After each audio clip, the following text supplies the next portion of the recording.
We're having this very special chat for our viewers on ET Now Network. Someone who's been tracking the small cap and micro cap space for decades and is globally renowned for being able to spot multi-baggers and even teach others to spot multi-baggers. What all does it entail to be a small cap investor? I'm joined by Ian Cassel of MicroCap Club today. Ian, let's start by understanding, what are the distinctions in the way investor community look at small caps? At least what we've observed is that there is always some amount of, look down upon the small cap, and the micro cap investing community is looked down upon. Large cap are given much more respect. Let's start with that. Why is that phenomenon prevalent, not only in India, but globally? It's something that I feel has gotten worse over the last decade or so. And it's really a shame because there's a lot of positive publicity around private equity, venture capital. These are also areas of the market that invest in small businesses. It's just that small cap and micro cap equities just happen to be public small businesses. And, I feel like when you look back over the last 30, 40, 50 years, most of the best investors ever started as microcap investors. When you're looking at Warren Buffett or Peter Lynch, Joel Greenblat, these types of individuals, they all started their careers investing in small public companies. And when you look at some of the best performing stocks of all time, most of those companies started as small microcap and small cap companies. And even when you look at the economic benefit over the entire economy, I looked at all of the microcap companies in North America, and I think they supplied 2 or 3 or 4 million jobs. So it's an important part of the economy as a whole as well. So I think it's a validated investment arena. It's one that's proven to outperform over time for those individuals that know what to look for. And especially, I think the most importantly, it's probably one of the only areas where the small retail investor has an advantage over larger institutional capital, because these small companies are so small, they're so illiquid that those institutional type investors, they don't have enough liquidity to participate in these companies. So unlike every other kind of investment arena where institutions have an edge, here in small public companies, the retail investor has an edge. And that's what drew me to the space, over 20 years ago. Right. Ian, I really love that message or vision statement you sometimes share on Twitter, that my vision in life is, a motto is to find some of the best managed, smallest market capitalization companies with lowest volumes, where institutional shareholders don't even have a clue of the company which exists. I really love that. Talk to us about, or give us some gist of the work, research you've done. What goes into really finding those multi-baggers or 100 baggers? There are a clutch of them in the Indian market. Some of them have been successful in getting in time among the investors, but there's always a hunt for the next one. Tell us what goes into finding such names. It's really difficult. I don't want to make it sound easy. There's, at least here in North America, I believe 50% of all the public companies would be considered microcap. I imagine that it's somewhat similar over in India as well. And it isn't easy. And I think one of the big parts that makes it not easy is most people or most investors' first entree into small cap and micro cap investing is in story stocks, companies that don't have revenues, don't have earnings, they're just a story. And a lot of times, obviously, those stories don't end well and investors lose money. And then they don't ever want to look at this ecosystem ever again. And so what I like to tell people out of the gate is, focus on the businesses that are real businesses, that have revenues, that have earnings. And at least here in North America, of all the microcaps, around 17% are profitable. And so I like to tell new investors that are looking at this space, focus on those 17%. If you focus on those companies that actually have earnings, that have staying power, that you'll probably get rid of 95% of the risk investing in this ecosystem. For me and my approach to investing, and everybody invests differently, even microcap investors, I'm looking for, really 4 main things. And this is, these 4 main hurdles or filters, or it's really the last 20 years of my experience coming together and looking for these four things. And the first thing is really looking for those businesses that can grow through a recessionary type of environment, that can grow even through a COVID type of environment like we've had. Those are obviously very special, very unique businesses. And when you just put that hurdle or filter across the landscape of microcap, you're probably left with less than 1% coming down the bottom of that filter. And the second thing is also a balance sheet that is robust, that can weather a storm like a COVID environment, that can act with occasional boldness and acquire a competitor or be aggressive when competitors aren't aggressive. Number three is having a leader and leadership team that show those signs of intelligent fanaticism. I co-authored 2 books on the subject of intelligent fanatics. And number three, is kind of focused on valuation. Focusing on situations where you believe you can double your money in 3 years. That's the hurdle that I kind of use internally, and that's a 25% CAGR.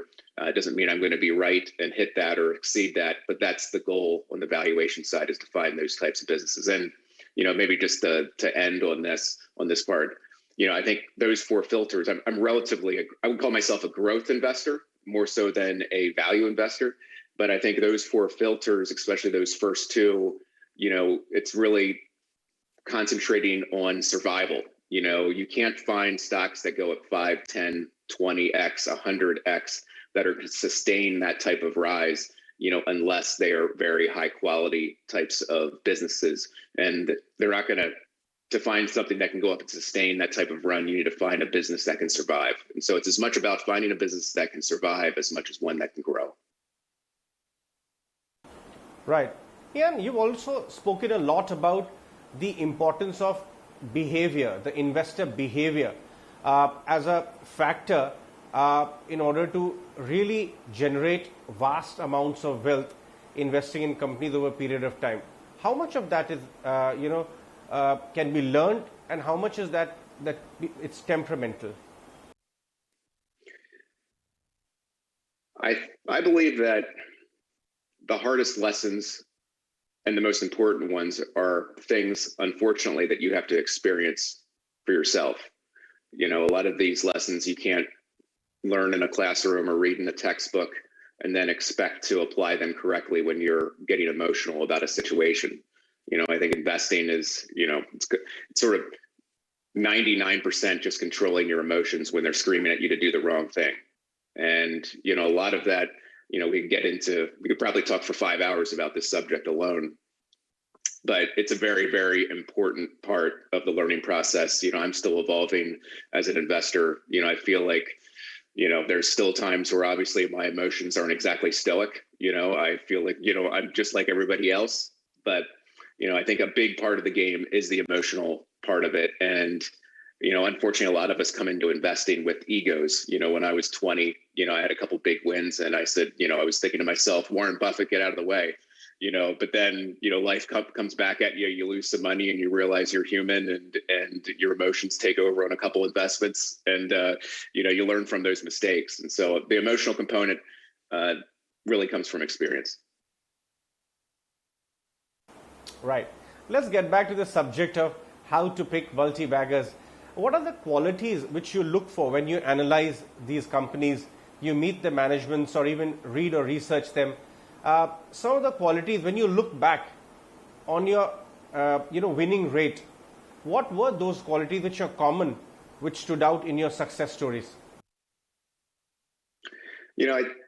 I would say the common characteristics, and I kind of hit on a couple of them already, are finding those unique businesses that are out there that can sustain high organic growth rates, can remain profitable, and can sustain that own growth rate through, driving that through internally generated cash flows.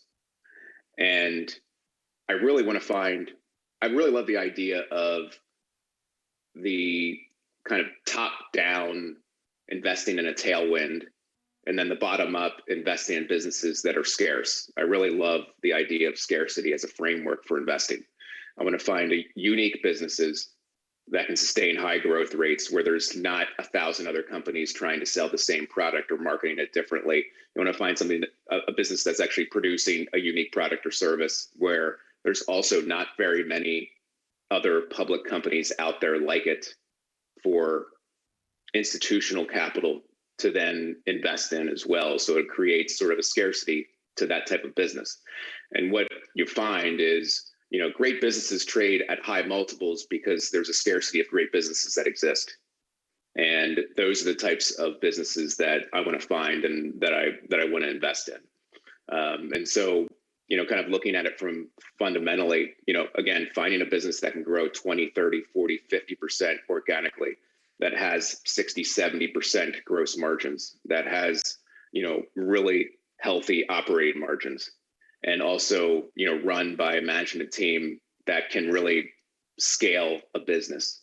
A lot of times in microcap and small cap, you find what I would call hustles, call it a 2 or 3 or 4 person operation that can take a business from 0 to 10 million, but they don't have the wherewithal to take it to $100 million business. I'm not interested in investing in hustles. I would invest in real businesses that can really scale, that have the people, the processes, the protocols in place that can scale a business to in and out of microcap up to small cap and hopefully higher.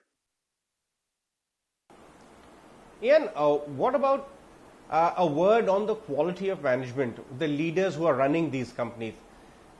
We come across many hustlers, among management, who are very driven people and who are trying to put capital at work, are very calculative asset allocators. Or would you like, people who can bring together great teams, who are visionaries, adoption of technology is very high, or very frugal in their management ways? What are some of the characteristics in management or the leaders of these businesses which you spot for or look for closely? I really look for leaders that have skin in the game. So preferably they own 10% or more of the company. I love to invest in, where management has to feel the consequences of their decisions, good or bad. It makes me be able to stay with that management team and business longer, quite honestly.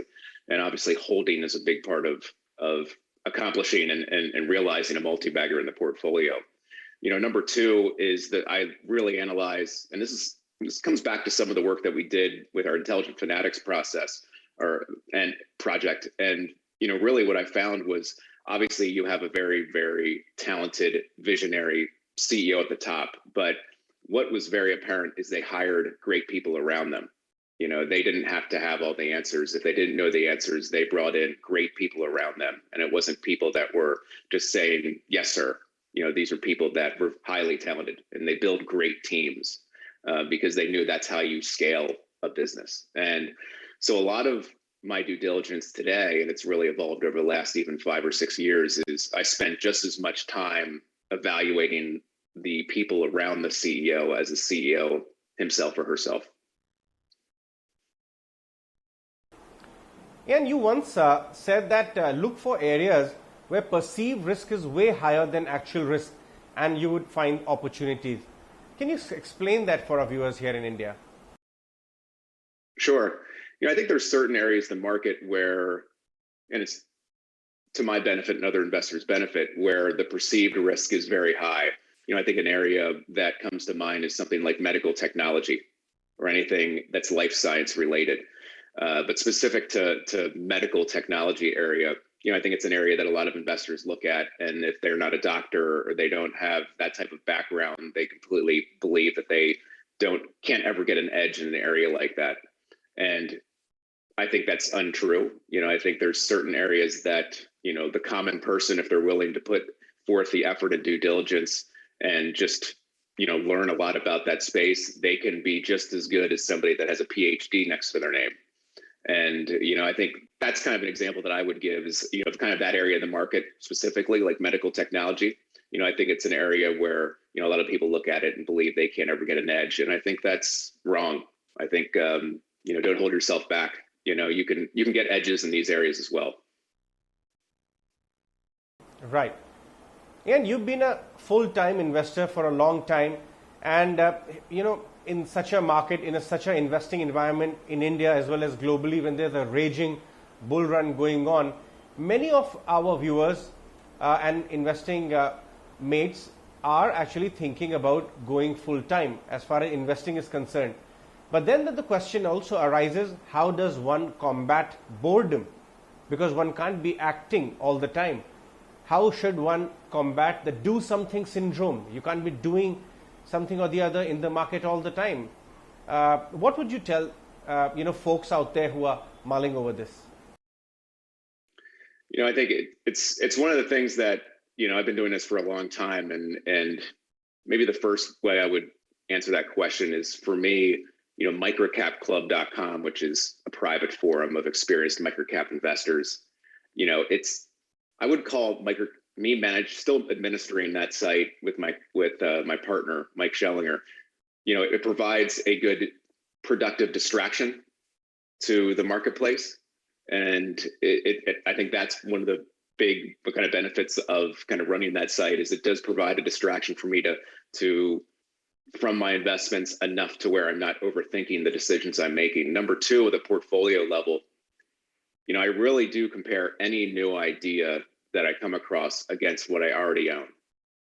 And that's the hurdle rate for new investments getting in the portfolio. There's no reason just to add a company to the portfolio if I think it has the same risk reward profile of everything else that's in the portfolio. There's no reason to diversify away your returns.